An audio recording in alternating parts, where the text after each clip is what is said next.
And the number of homeless children in kindergarten through 12th grade has reached some of the highest levels in more than a decade. That's according to state data. Fox 12 Investigates breaks down the trends and shows us what resources are available for some of the state's most vulnerable children.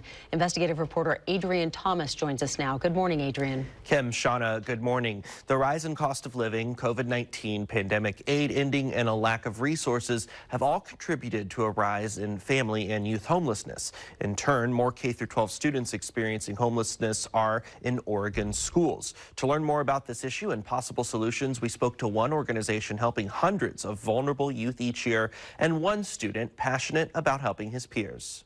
Hi there. Have you heard of Home Plate before? Home Plate Youth Services in Washington County has had a community presence for nearly 20 years. The nonprofit serves youth ages 12 through 24, operating drop-in centers and conducting outreach for youth experiencing homelessness. Whether it's finding stable housing, help with education or the job market, or simply needing a safe space to get a meal and rest, Home Plate makes a difference in the lives of hundreds of young people each year. You know, it's not just about housing availability and getting somebody the first keys to their apartment or reintegrating them into stable housing, but also helping them develop the life skills and have the safety net and support. Dorian Russell is Home Plate's executive director. They bring a unique perspective to their role, as Russell also received services from Home Plate as a teenager. At one point I counted, I think I went to 14 or 15 schools by the time I graduated high school and experienced a lot of housing and food insecurity. Russell says, like many of the youth Home Plate serves, they were forced to grow up fast and navigate unexpected challenges. Needing to go to Home Plate and needing to access food pantries and things like that, I began to take on so much responsibility that I was a mini adult by the time that I was in middle school. But because of Home Plate's programs, Russell was able to attend college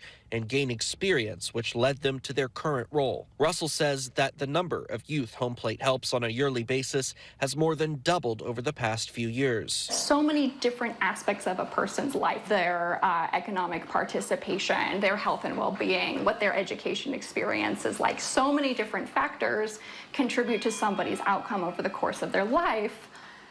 These are all of the things that need to be better integrated in public policy and in social services delivery. Sadly, K-12 students experiencing homelessness have been rising in Oregon since 2020, with the 2023-2024 school year reaching a high of just over 22,000 students, or 4% of the K-12 population. Other data from that school year showed over half of those students who experienced homelessness did not attend school regularly. Home Plate works closely with school districts' McKinney-Vento programs, which are federally mandated in school districts requiring specific staff to help all students who don't have stable living situations and connect them with social services. In Beaverton, Sunset High School junior Seojin Ha noticed the growing need amongst some of his peers and wanted to help. So throughout middle school, I knew a lot of friends who struggled with housing issues, and they had to skip school a lot, and especially during the pandemic, it made everything a lot worse.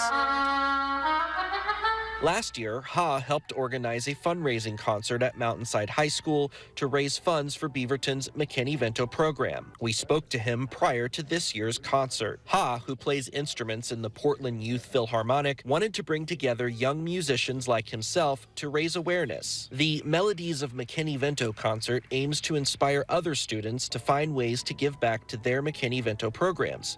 And most of all, he wants other K-12 students who may be struggling to know they're not alone. What's your message to other high schoolers who might see this? So for people who are struggling, I definitely recommend to reach out. One thing I learned throughout this whole time planning these events is that it's never good to not speak out about your problems. It's never good to be alone when you really need help to solve these problems.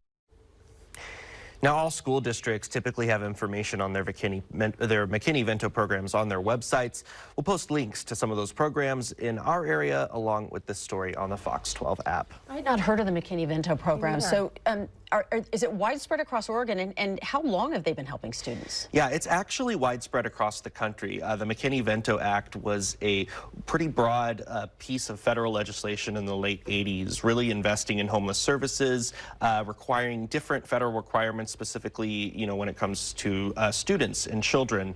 And really, each school district is supposed to have a person or even a team of people to help students who are housing insecure basically navigate resources. A lot of McKinney-Vento programs will provide free school supplies, free caps and gowns, to high school seniors who graduate, help with college applications.